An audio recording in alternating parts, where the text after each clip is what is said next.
Hello, good afternoon, everyone. I am Juan Manuel Garrido, the director of the PhD program of Philosophy. I'm speaking also on behalf of Ana María Risco, the acting director of PhD program in Media Studies, both programs from the Facultad, the Faculty of Philosophy and Humanities.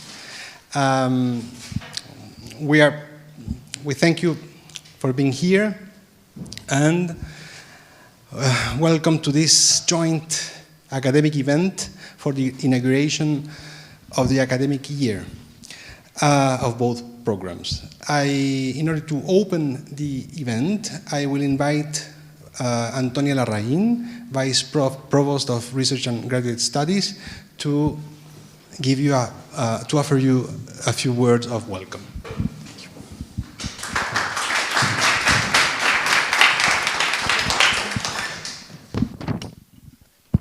Ahí, ya.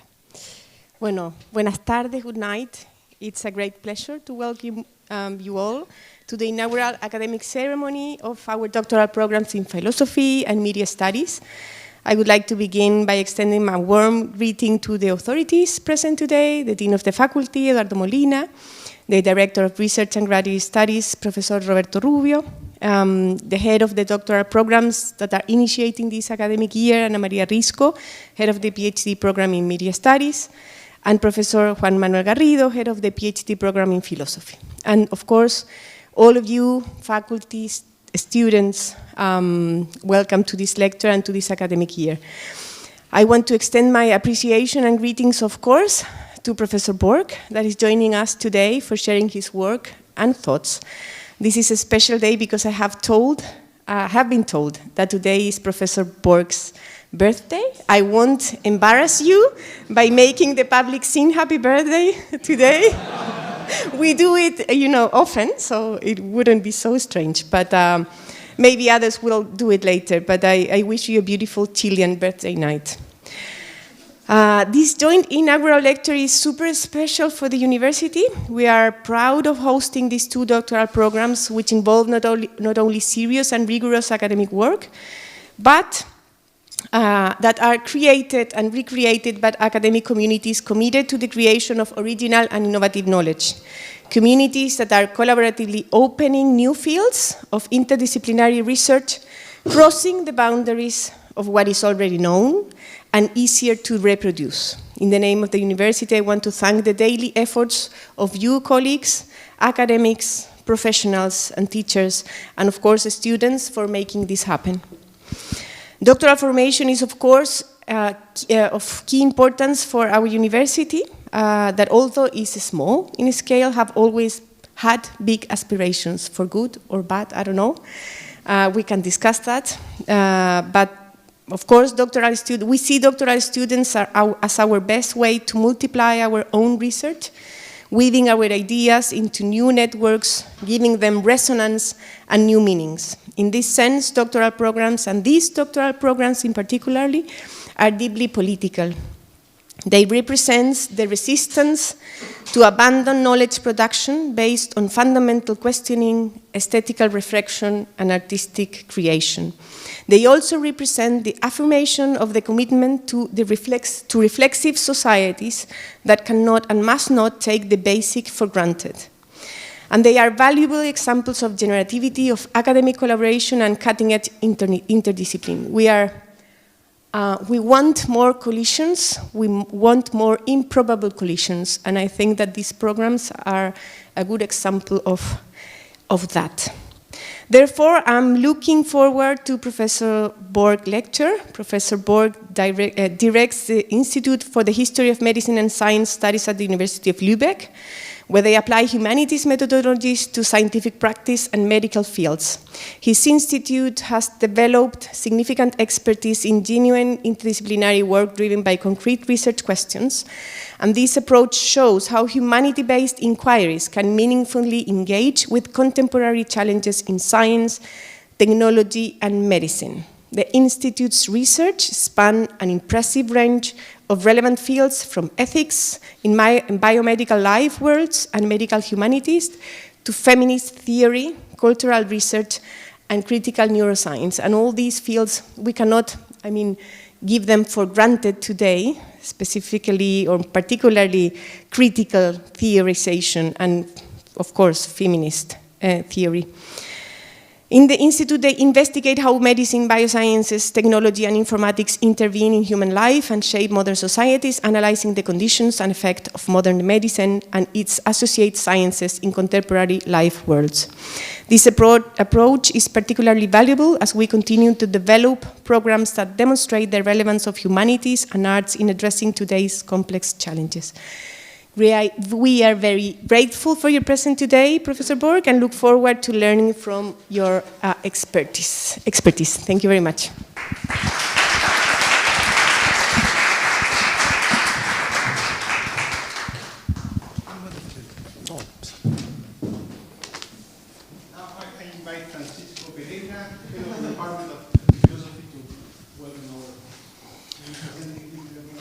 Well, thank you very much.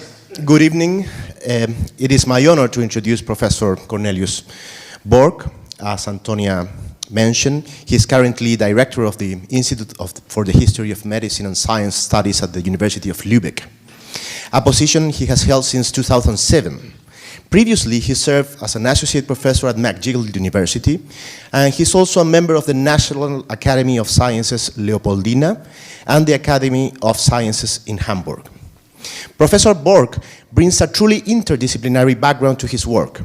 He completed his doctorate in neuroscience at Imperial College, University of London, and earned his medical doctorate from the Free University of Berlin in 1995. His studies encompassed medicine, philosophy, religious studies, and the history of medicine. Professor Borck's publication record highlights his interdisciplinary approach.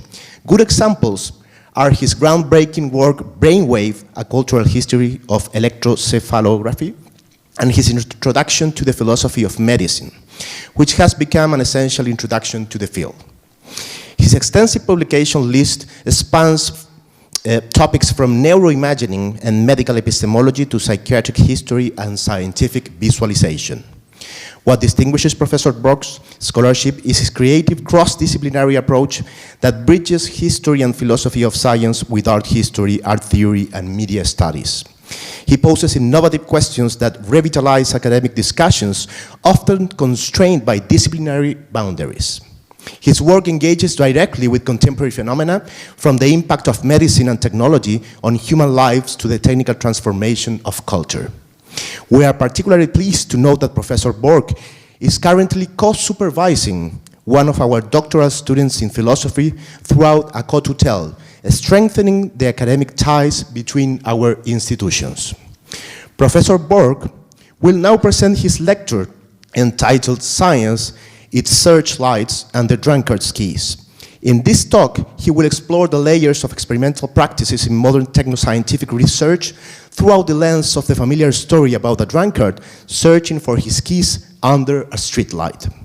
Professor Borck will examine how this fable illuminates science reliance on research technologies and mediation, while also addressing the constructive potential that science shares with the arts. We look forward to this thought-provoking exploration.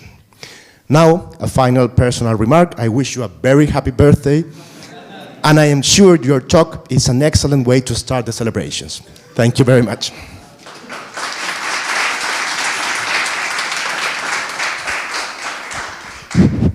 Thank you very much for these kind words. I frankly have to say, I think that I ever encountered such a spot-on introduction of my work that I feel describes exactly what I'm up to, is bringing together these different perspectives. So thank you very much. Thank you also for the great opportunity to be here tonight and to have the privilege of opening the academic year with my lecture.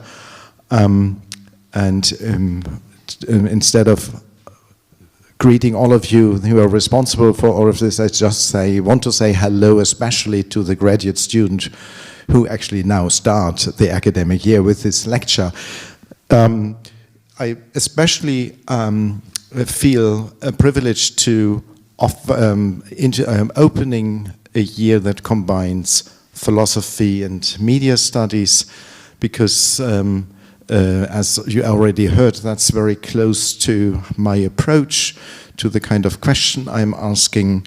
In my own training, with my background, I'm a historian of science, pushing history to challenge philosophically for taking answers. So I very much follow Foucault's idea that for coming to terms with the human condition, we have to think of a historical a priori in addition to the typical philosophical a priori. And I also take from German/Canadian media theory that we have to conceive of technology as some kind of material, of a media a priori, something that is almost as deeply, as regularly formatting our ways of thinking and changing them. Oops, somewhere my notes have gone. Have you?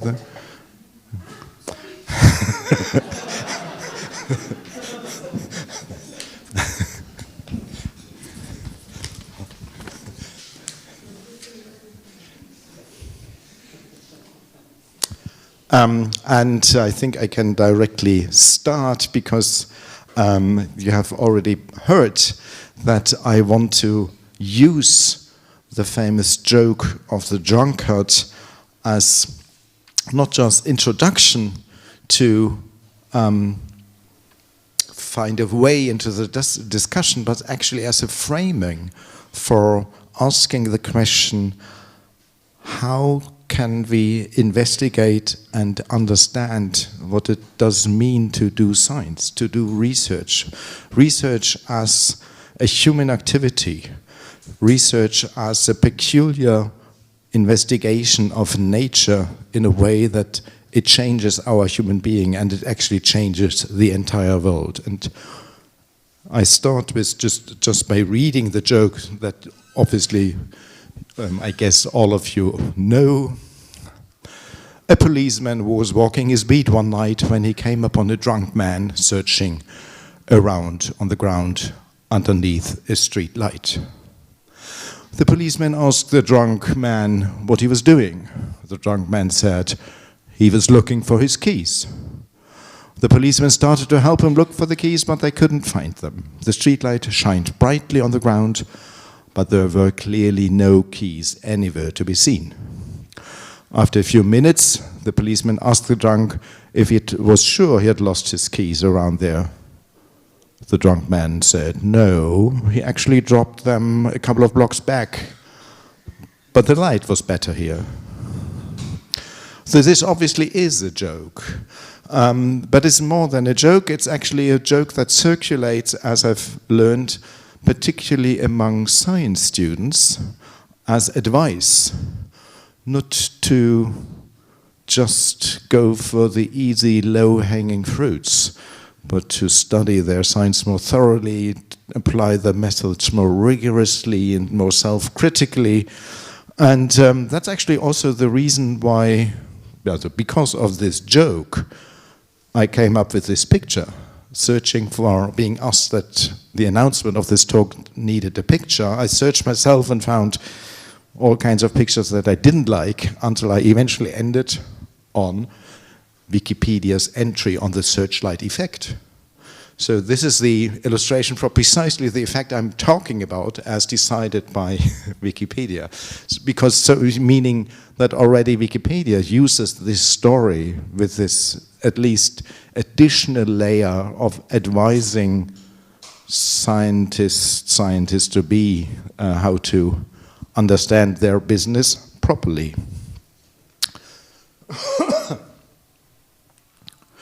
So, for framing the question and thereby my talk here, I already said I'm combining typical philosophical questions from epistemological questions, but I deviate from the established paths of traditional philosophical epistemology as pursued in philosophy science.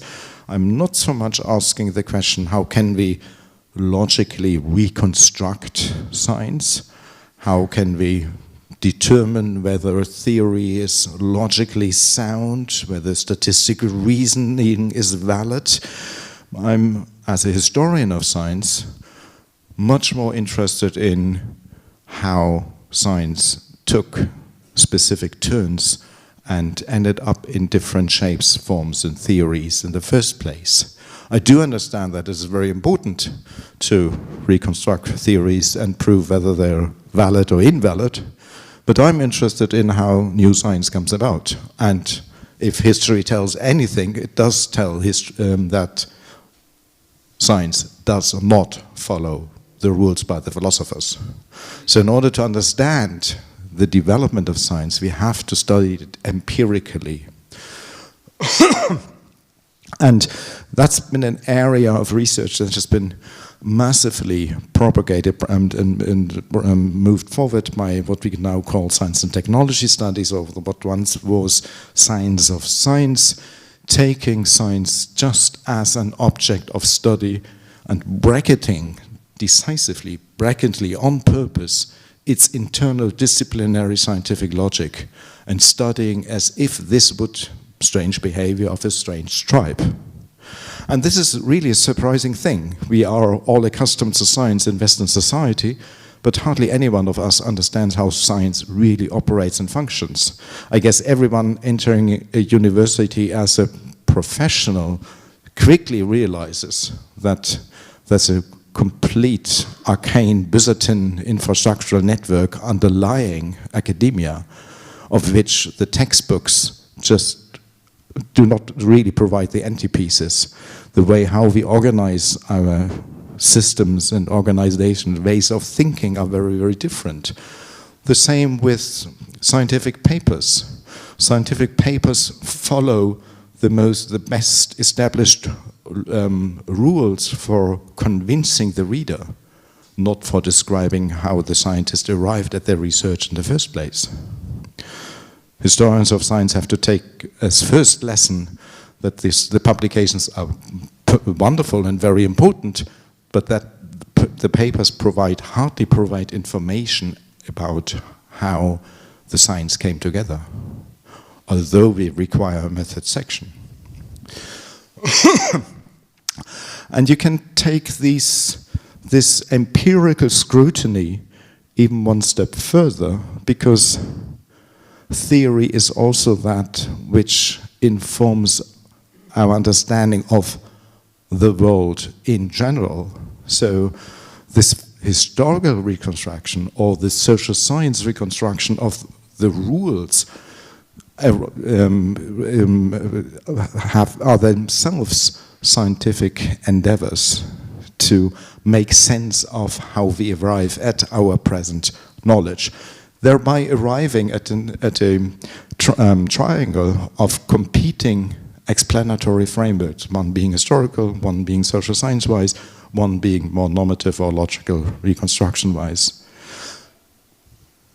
This is the triangle I'm heading for, and for approaching this, for this unfolding it, for putting some flesh to this naked bones, I use the joke as my heuristic device. And I beg your pardon that all the examples I will talk about today come from brain research, as this is my area of expertise. And with this, I give you a brief overview of the structure of my talk. I already introduced my research question and how I want to convince you of a particular type of historical epistemology that pushes social science methods and philosophical interpretation of historical events. I use the joke of the lost key for unfolding this methodological framework by first looking on models, metaphors as guiding tools, the armamentarium for making sense of the world.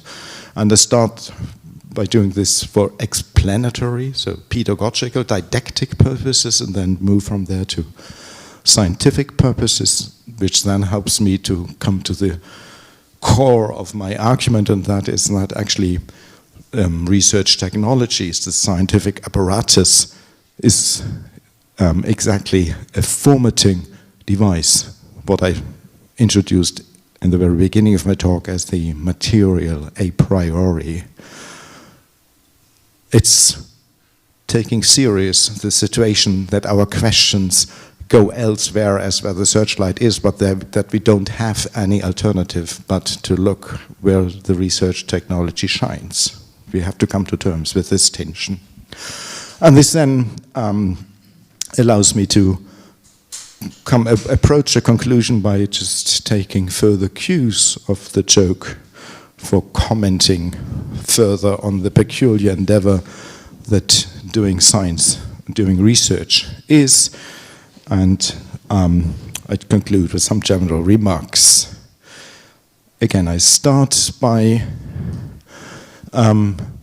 talking about models and metaphors, machines as models in brain research. And those of you who attended the class we had on Wednesday and Thursday will remember not exactly that image, but it will recognize the style, the stylistic genre of the image, Fritz Kahn's now famous visualizations of the human body's structure and function. The English translation of his multi-volume general introductory textbook actually is Man in Structure and Function. Life of Man is the original German title. A 5-volume, I think 1,300 visualizations set addressing the general audience in Weimar, Germany.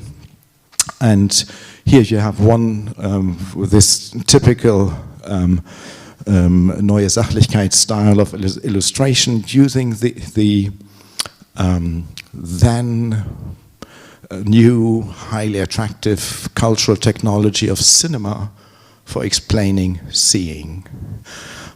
So it directly buys into the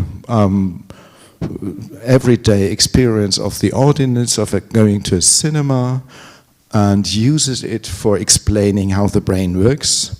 But it does many more things because it is on many levels a surprisingly accurate visualization. It blends the repertoire of the explanatory technology perfectly with the interior organization of the human brain. You see the cerebellum at the right end. I think the pointer doesn't work with the cerebellum here.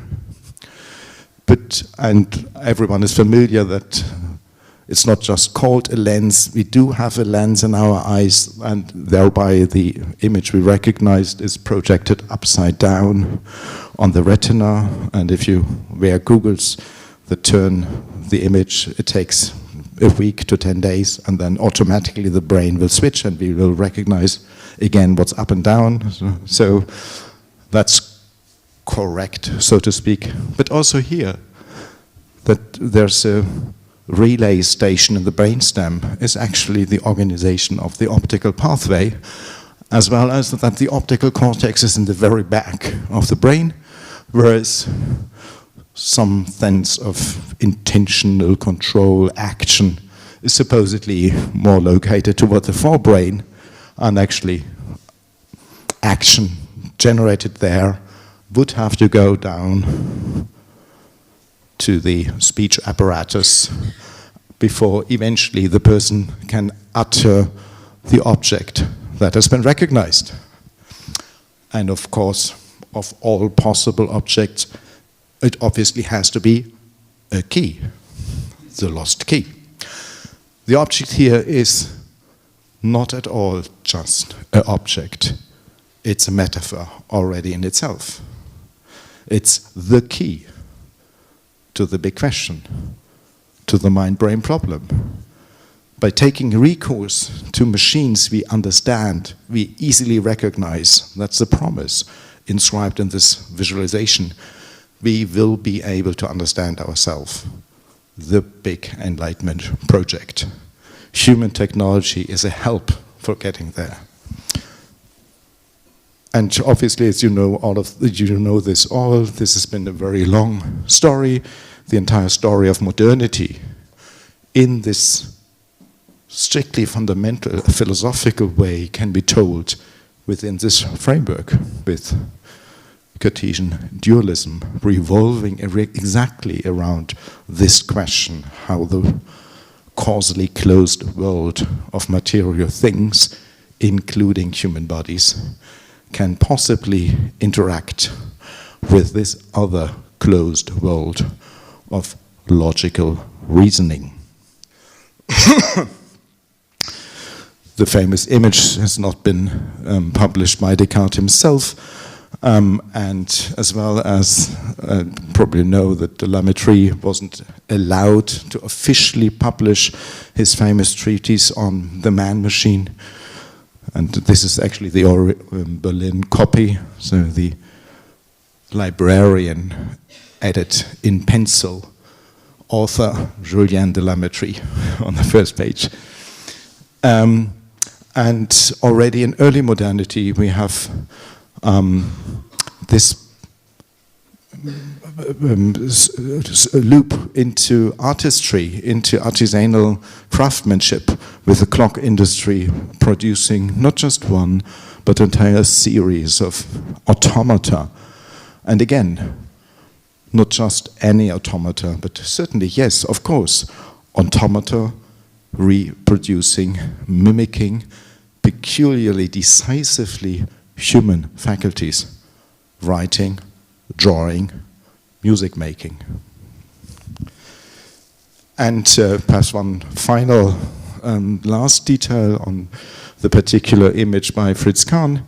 You see that the same automata reoccur now in the image as minuscule operators thereby representing something like the unconscious and oppressed in this style of visualization, because obviously this is exactly the point where the explanatory strategy of the visualization falls apart.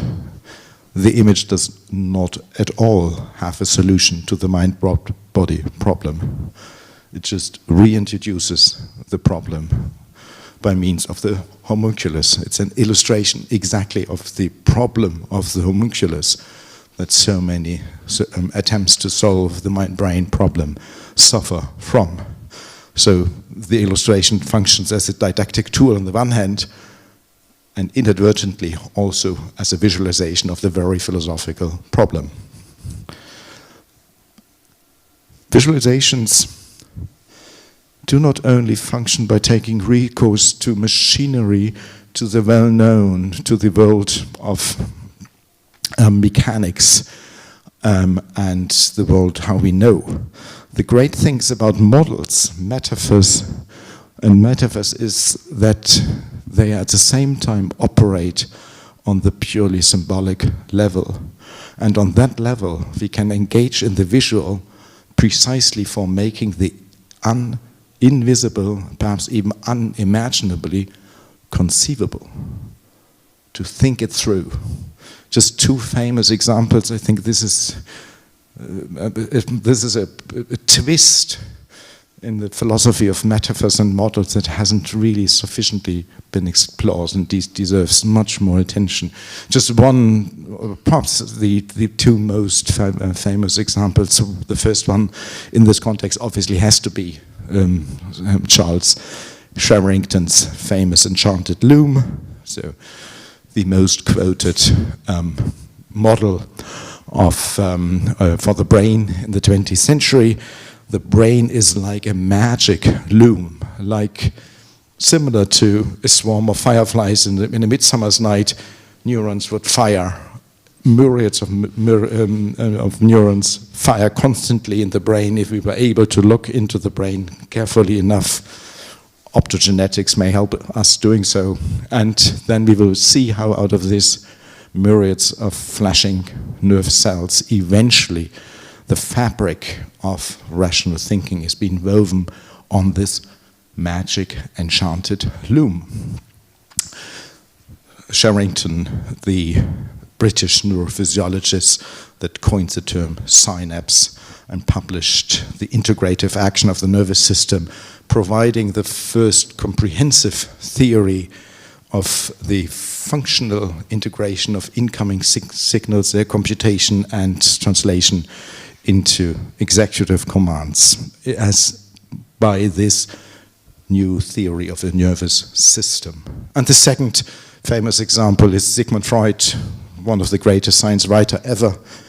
And actually, by the way, the German Academy of Arts often gives out prizes for writers and a smaller prize for science writers, and that's called the Sigmund Freud Prize, I think very appropriately, Sigmund Freud Prize for scientific writing. Comparing in his treatise on civilization and discontent, so his rather skeptical cultural theory of cultural evolution, he comes up with this idea of what exactly, how can we imagine memory? How does it operate with all the things we forget and the events that are nonetheless keeping some form of existence in the unconscious? Let's think of a Rome, but a Rome that has gone and evolved through history as it has evolved, but at the same time, every single event, that house that has once been built still stands there. So it's very easy to follow what he means, and we somehow can have some imaginative visualization, but the very aim, as in Sherrington with a different twist, the very aim of the comparison is to point at something that we immediately analyze and understand on the conceptual level, though it's precisely beyond what's been imaginable and visualizable at the very same time. Okay, so models, metaphors, machines, explanatory strategies for approaching the question that bother us most in the history of modern thought, but we can't immediately directly access. And from there I move forward to science and doing research. And so I come to the conceptual core of my talk, looking at research technologies, formatting devices, and just take up the example, Fritz Kahn's example of brain seminar, but now go to Montreal, where Weider Penfield perfected neurosurgery. He was one of the pioneers of epilepsy surgery, and he pioneered the technique because he combined it with electrical stimulation during the procedure. The aim was to take out a focus, a lesion that caused the epileptic fits, but obviously you had to balance that because you were taking out brain tissue. You had to be sure that you wouldn't harm the patient more than helping him if you would take out brain areas responsible for moving your hand, for example, for speaking or so. So the electrical stimulation during operation was for exploring this patient's living brain and safeguarding that only brain tissue that's affected by epilepsy and not involved in perception and action anymore, or may not be so important, so yet you can compromise of it for the gain of fewer epileptic fits. And so, and this was absolute a world sensation in the immediate afterwards period. So this is Scientific American popularizing on Weider Penfield's brain surgery. Here you see, this is just labels, and this is a stimulating electrode. The patient is awake. The brain doesn't has any pain sensors inside, so you do it on awake patients. And the patient would report their experiences, or you would observe them, and they would tweak a finger or move a leg, as you can also do with transcranial magnetic stimulation today. And when Penfield approached more interior parts of the brain, that he had to do because we knew already, the colleagues knew already from neuropathology that precisely in this area there's a predominance for epileptic lesions, the patients reported very strange things. Doctor, I'm back in my office in South Africa. It feels exactly as it was. I recognize my neighbor secretary. It only feels slightly surreal. Just one report he quoted in his notes from these operations. And how he made sense of this was that he conceived of the hippocampus, that already was known to be the storehouse of memories, as a kind of brain seminar. That there's an ongoing video system in your brain that constantly keeps recording, and not just external stimuli, but it keeps these external stimuli with the specific features of memory, i.e., as we as subjects experienced them. And again, I mean, when I found this drawing in the Penfield archives, what's in the middle of the explanatory sketch? Of course, a key. So, the argument is Penfield makes sense of the technologies required for his operating procedure. So this is Weider Penfield, this is a patient. This actually is Herbert Jasper doing EEG recordings during the surgery. And at the same time, he not only makes sense in terms of translating this into directly controlling and preparing and bettering the operational surgical procedures, but obviously at the same time for making sense of what he's doing there, how this surgical practice can contribute to brain research for providing a valuable theory of memory, recognition, and the stream of consciousness, as originally somewhere is James also written in. From this on, I'm going to go one step further and just introduce two other famous examples from the longer history of the neurosciences, and especially here, I want to compare two contrasting approaches. Here, this is the brain of a French patient in Paris that's actually remembered by the name of Ton, Monsieur Ton, because he very famously was unfortunately only able to pronounce Ton. He had learned to speak, he of regular intelligence, but then there was this incident, plus an infection that had destroyed his brain in this area. He perfectly continued to understand people talking and interacting with him. He could socially perfectly well interact, but he had left the ability to speak. How we would to say in today's parlance, he had lost the motor center for speech, the Broca center, and this is Monsieur Ton's brain as prepared by Paul Broca in 1861, and just the starting point for the proper starting point for localization theory. Human faculties have a specific place where this process is being generated in the brain. What exactly is going on there is difficult to tell, but you can easily imagine that you can start then slicing the brain up, and then you can also imagine that this is an intact brain, and then you can look how the nerve cells would look out in a healthy brain at that area. But you're stuck to post-mortem investigations of pre-mortem clinical findings and observations, no access to function. Like then this checkup by the anatomical data. Contrasting approach, electroencephalography.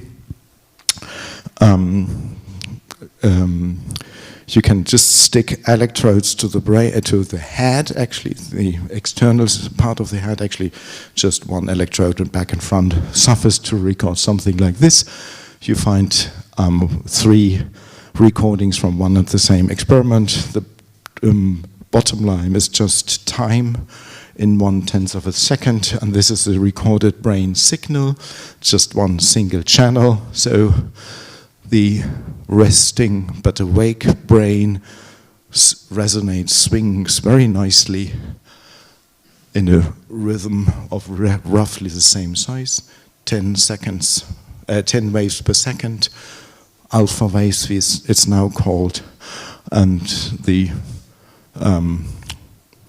very significant thing is as soon as this subject engages in some sort of intellectual activity, mental arithmetic, the regular rhythm of 10 cycles per second disappears, and you have finer scribbles. The brain is calculating, and the surprising thing happens here.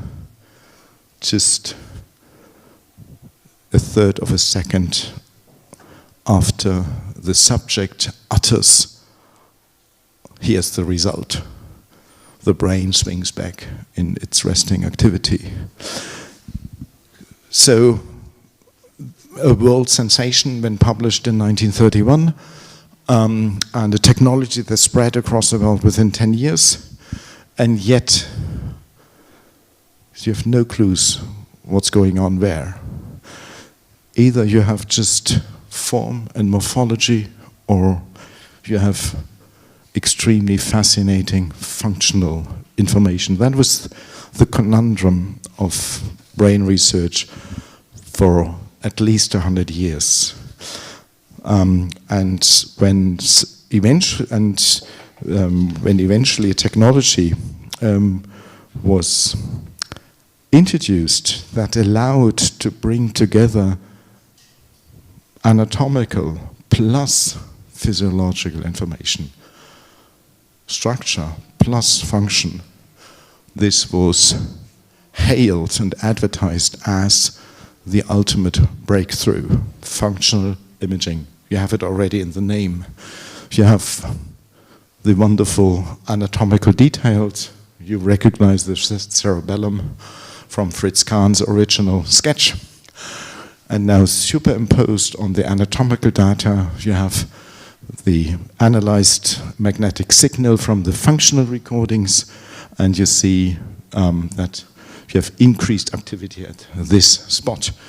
That is the background why, not only because these images are so fancy and combine anatomic data with fancy coloring and hotspots, it's exactly this logic, this argument that ultimately we have brought these two disunited streams of information together, that this was hailed, praised as ultimate answer.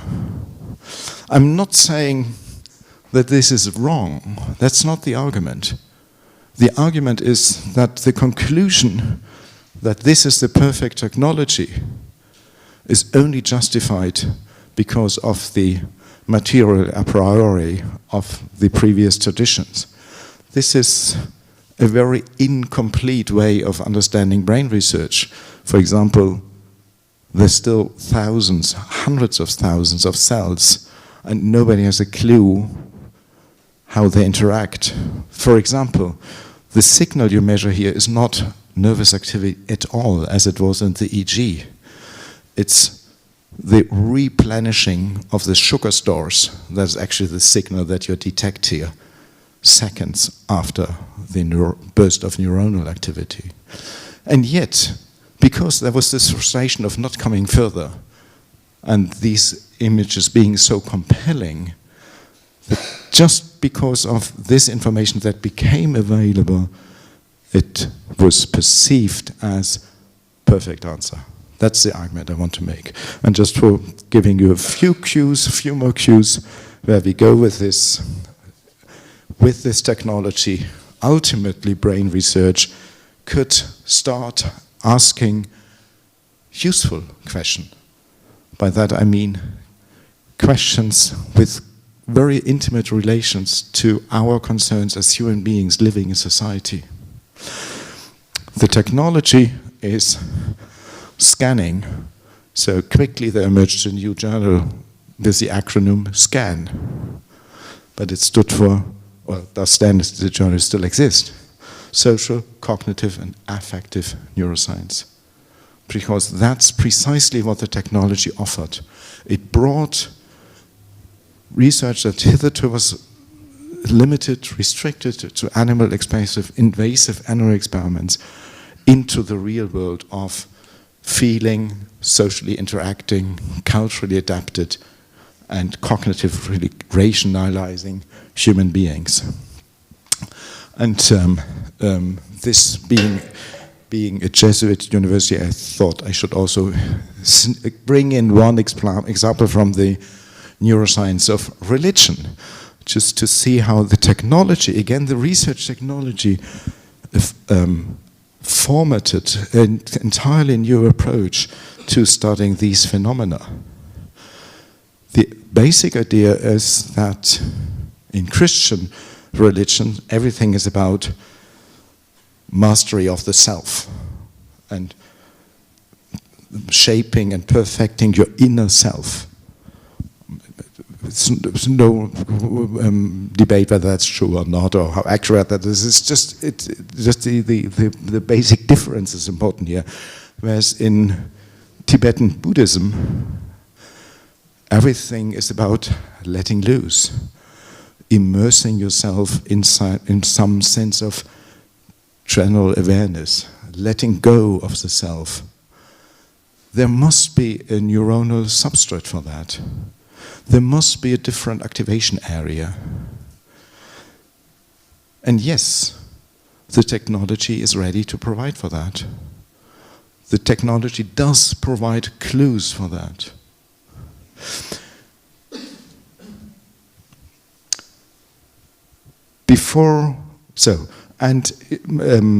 Obviously then the conclusion is, we have here the perfect technology ultimately providing us with answers to questions that are of ready importance for our social, societal, political life.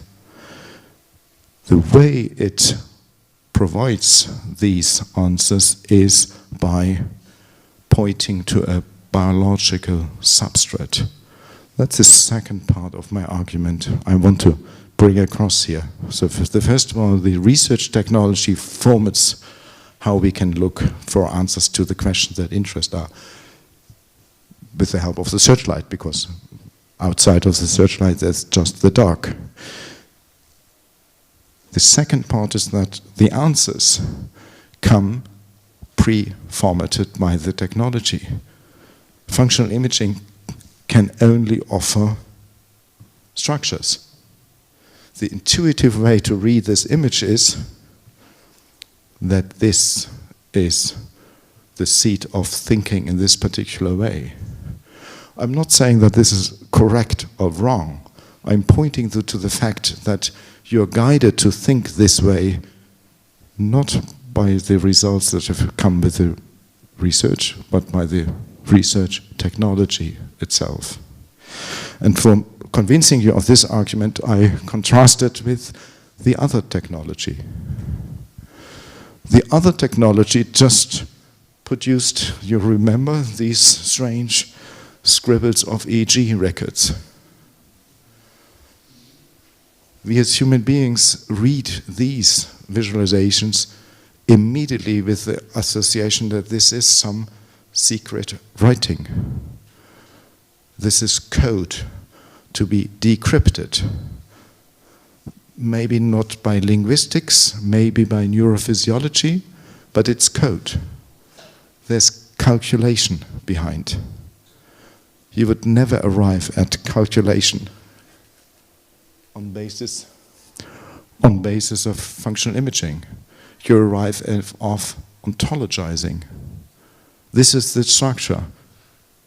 This is where, in male beings, revenge is generated to a larger degree than in females.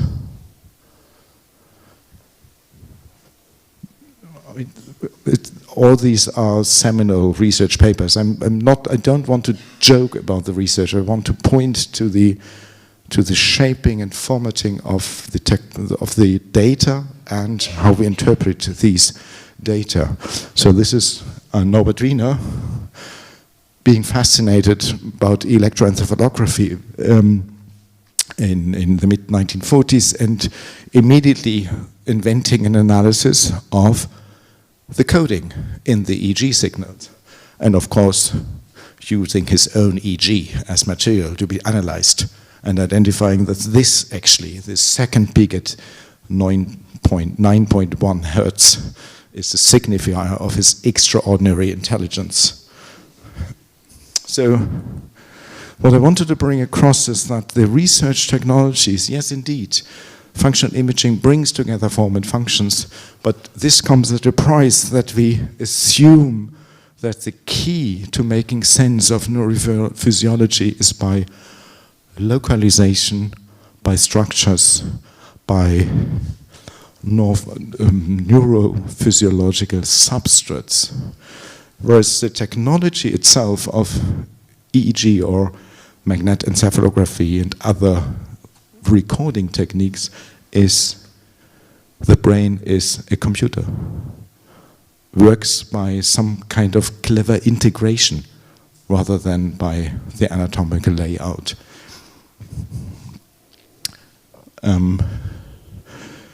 Here in this the example doing an EEG record of, in this case, Albert Einstein. Albert Einstein is asked to do what? You can't thinking about theory of relativity.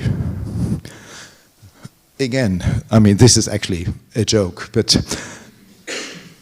I wanted to point you there that it is this way of accessing the brain and the activity of the brain that it comes very naturally to ask Einstein to engage in a type of thinking specific for him, and that even the theory of relativity, at least vaguely, could have an echo in EEG recording, as it was Christian versus Buddhist religion in functional imaging. Okay.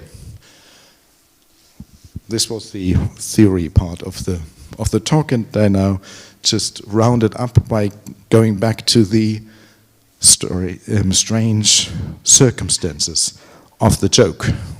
Obviously, this is a joke advising students to learn their methods seriously, rigorously, and to take them seriously for doing good research. But is it appropriate to think of doing science with it on the example of the lost key?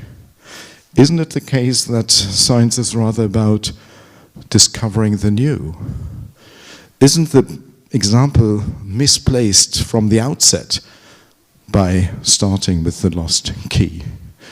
And yes, enthusiastically yes, as a historian of science, I am precisely interested in this radically new, something that is mankind has come up with by scientific research that has changed the relation of our species to the world and eventually has changed the world. Something radically new, not the lost key. And that's precisely why I'm alert and skeptical with regard to initiatives to standardize research when science is limited to hypothesis testing. Because in these circumstances, you need rigorous standards, well, that's no question. But in hypothesis testing, the hypothesis is already there. It's nothing radically new. You only still lack the question whether it's valuable or not. And yet, somehow, the image of the lost key resonates with us. It clinches to a peculiar, strange way what all this is about, isn't it? And what I have in mind here is that science itself is conceived as something that's envisioned as an ultimately enlightening affair, not as an alienation, not as disruptive innovation that ruins the planet. That's the side effect of science. That's the problematic side of it. Or with regard to knowledge, what science is aspiring to is this ideal of completion, for which the German writer Heinrich von Kleist has this wonderful fable of the, again, marionette theater, automata theory. Wonderful story, you have to read. Last line, does it mean the person asked to tell the story and is the recipient of the fable in this story, does it mean, I said in some environment, that we must eat again of the tree of knowledge in order to return to paradise, to the state of innocence? Second peculiar circumstance of the joke. Why is it drunkard? Scientists are proper, rationally behaving sober, respectable gentlemen, fellows of the Royal Society, eventually. Sure, yes, again, this is extremely important to conceive and regulate science, especially the body of scientists, the collective of scientists, in this way. And yet, no, the history of science is full of strange examples. If you want to understand how science develops, you have to come up with explanations why science can deviate in so many really awkward, strange, bizarre directions. So, yes, we do need proper regulations, also for eventually recognizing that science does go or has gone astray. Animal magnetism doesn't really hold. Psychology ran into a replication crisis to a certain degree, actually, because of inflated reportings with functional imaging. And at the same time, I'm not so sure. Certainly, science is not limited to sober, rational human beings. And that's on two levels. One is that there's in the history of science a huge debate on what's called the dark science of science or romantic science. I think that's a highly problematic concept, but at least I think for coming to terms with science and as a human endeavor, we also have to be able to acknowledge for this. And far beyond that, doing science requires much more in even the traditional understanding of doing science than just being perfectly trained and doing it as a job. As Max Weber famously described it, science is a calling. And then it's certainly something that shares strange features with strong commitments, as in religious convictions. I guess. And then the last, or the third strange coincidence. Why on earth it's a policeman that's helping the drunkard? Or certainly, yes, the policeman in German is your friend and helper. Is also the person that does not only police you, but is an institution of help. But that's more than just framing. Science is a body of knowledge that is regulated. And I guess this policing function is experienced from all of us, at least at the moment when we started trying to publish our first paper. It wasn't the helping hand of the referee. It was pretty much the policeman guiding us onto the proper track record. Though eventually, every now and then, a referee's report can indeed be very, very hopeful. It's both sides. Why do I bring it in here? Because I think it is of utmost importance to keep this ambivalence as necessary for keeping the business of science alive. And I don't know whether also here in Chile, but certainly in the United States, Canada, Europe, Germany, there have been these marches for science for very, very good reasons, and with rising populism, with neo-fascist governments, we will have to do much more so in this directions. But I'm deeply concerned with posters that simply say, stay to the facts, or science is true. Yes, sure, science is this institutions that produces facts by the standards of the critical discourse in the sciences and the society. And the second part of the sentence is as important as the first part of the sentence, that science is about producing facts. This can only stay alive as long as science keeps, maintains, and engages society in its open culture of critique, reflection, and constantly reopening new arenas for scientific debate and scientific discourse, certainly to different degrees, depending on how close you are to the circle of scientific expertise. But in generally, everyone is allowed to this. And in the seminar, again, I shared with you a piece of writing that described Ludwig Fleck's, how Ludwig Fleck reflected upon his own experiences. I will come back to him later. He's a founding scholar of science and technology studies, and he even used his own experiences from surviving a concentration camp for describing how a scientific collective operates.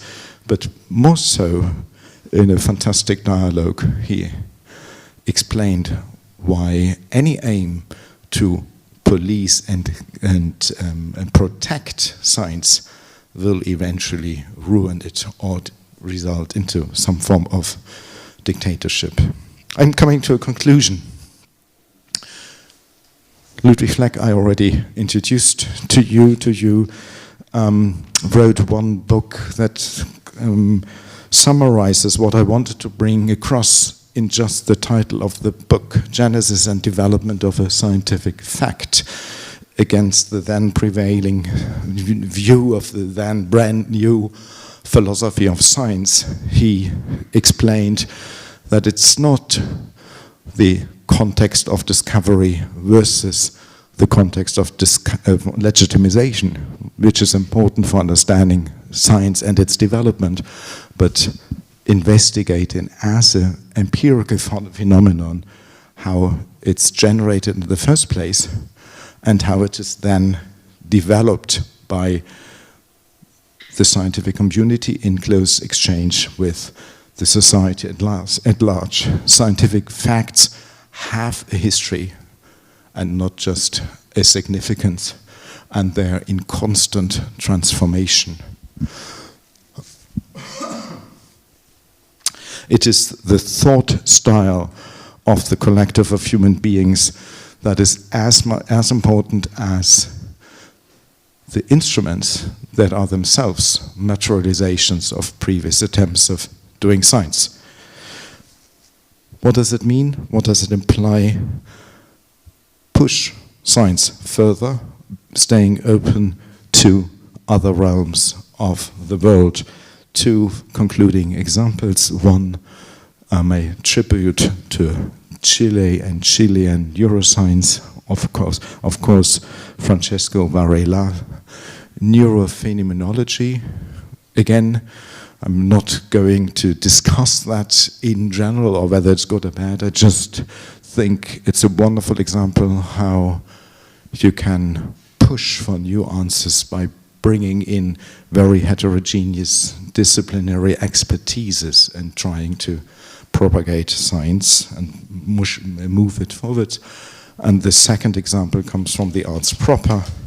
Alvin Lucier experimenting with EEG technology at the moment when it had become cheap. You remember this regular alpha wave, 10 per second. That's actually a bioelectrical signal that you, in the 1960s, could easily amplify. You can massively amplify it so that you have a regular wave driving drums. So far, very easy. This is just here, Lucier and the record, the amplifier, and then you would have just regular drums driven by the electric signal. Music for solo performer is fascinating because of the performance dimension. Remember when the brain does generate alpha waves, if the brain is a wave, but disengages. So I'm sitting here in front of you, or of an even much larger audience, and just have to do nothing. Let loose. Do not get nervous.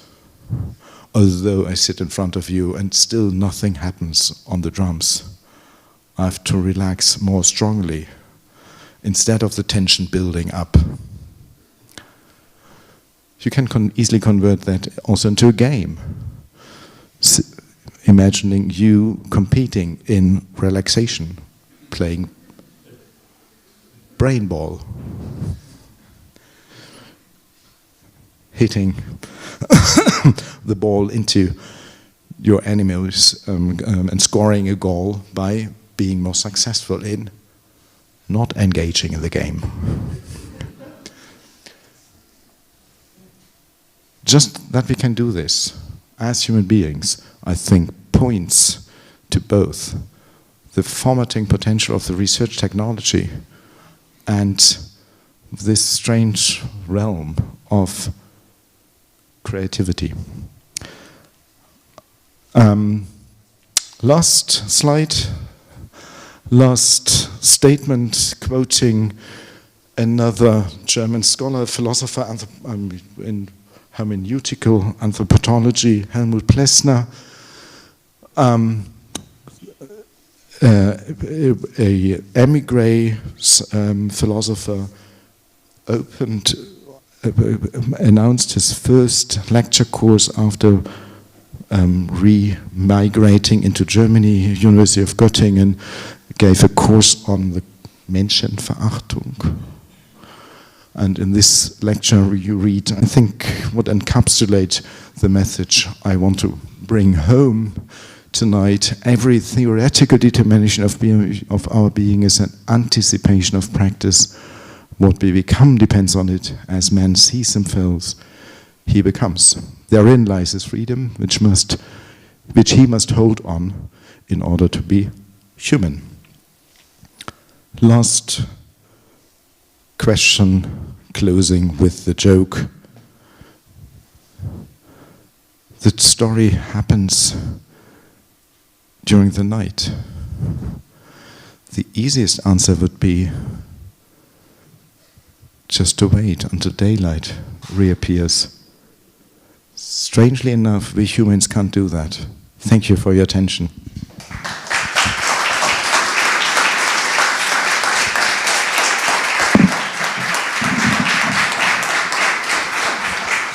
Thank you very much, Professor Borck, for your wonderful conference. We have a few minutes for questions.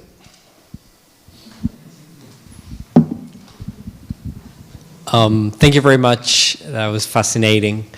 I was thinking about different methods of neuroimaging that you mentioned, and the idea that one crucial difference between fMRI or MRI in general and EEG is this idea of one is much more coded than the other.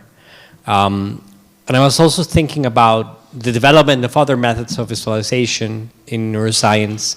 And I wanted to hear your take on like a family of methods that I'm going to categorize as not developed by the need of hypothesis testing, but rather for exploratory purposes.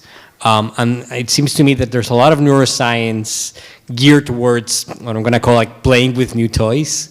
So things like FMPA, things like supervised and unsupervised machine learning, all these methods that we can use to come up with really interesting visualizations that are actually quite abstract and in a very sense, in a very important sense, distant from what a normal fMRI reading would be. They are, like more geared towards just playing with a new thing, playing with a new technology, seeing what we can come up with. How do you think of these methods? Do they fit in this distinction between thinking more biologically or in coding terms? Yeah. Thank you very much. Great question. Yes, this combination of tinkering and playing, I mean, at least from my own experience of doing neuroscience, is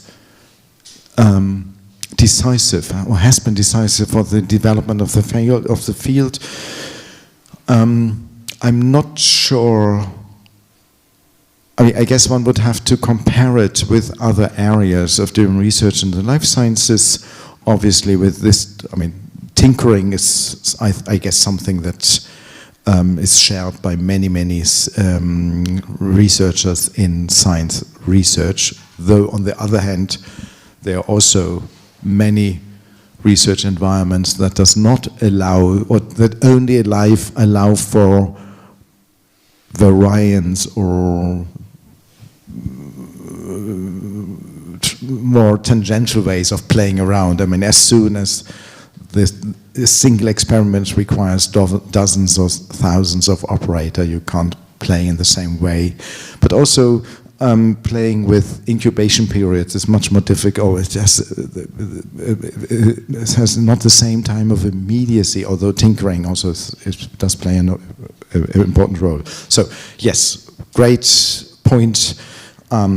Experimental practices comprise many more things than just exploration or hypothesis testing, playing and tinkering and adapting to certain presumptions of what might work or might have an effect are very important and would be required for a full repertoire of empirical investigations of research approaches.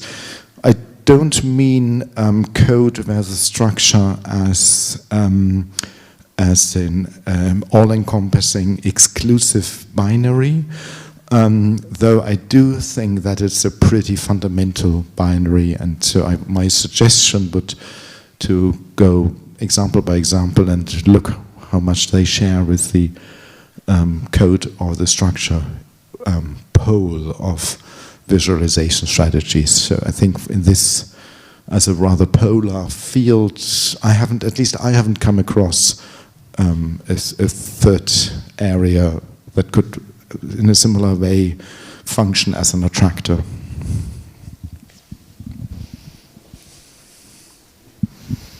Thank you for your talk. I was wondering whether you, because you were drawing conclusions for science from neuroscience, so I was thinking about whether it would be different, the relationship between images and theory and scientific outcomes in other fields. For instance, Rosa Franklin image of the DNA and Watson and Crick and so on, all the conclusions regarding the double helix, or Cecilia Payne-Koposchka, the analysis of the images of the spectrums of the light of the stars and all the conclusions, you know, the super breakthrough regarding the composition of the stars, or even Lisa Meitner analysis of the image of the nucleus, and all the, because she and her nephew saw the images, and then they were super like hardly theorizing about some explanation. So I was wondering whether these examples are different in terms of, there is some kind of epistemological condition in neuroscience that is bringing these images, analysis of images, I don't know, in some specific way, because in other scientific fields it's different, or not. Absolutely, yes. I mean, yes, I couldn't agree more. This is the, especially with regard to the typology of visualization, this is really focusing on neuroscience, and I think it's there you have a particular conundrum that the structure has proven so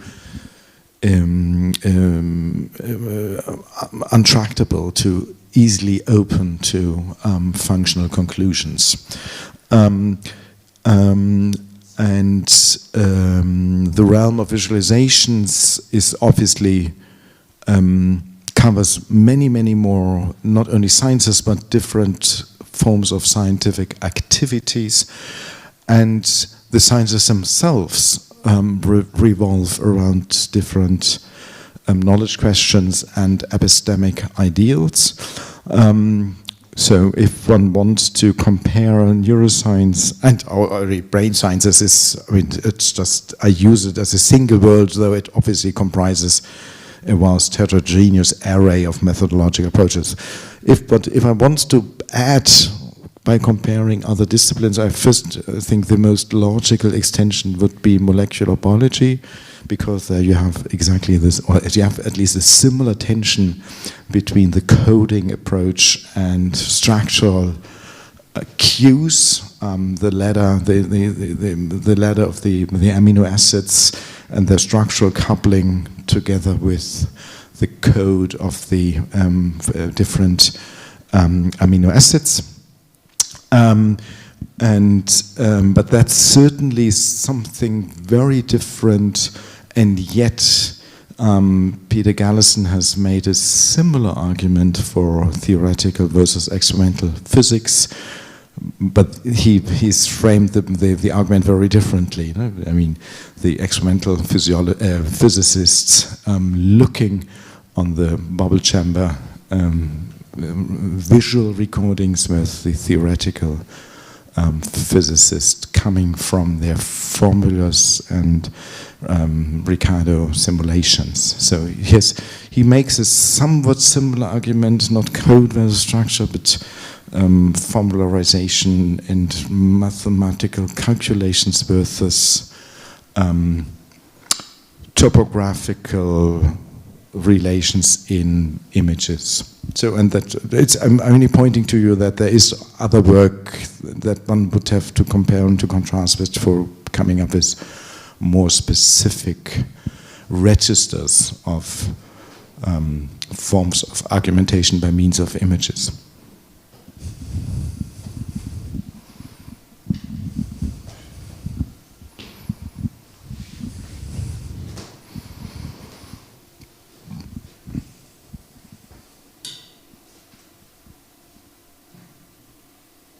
No more questions? No. Join me then to thank once again Professor Borck. Thank you.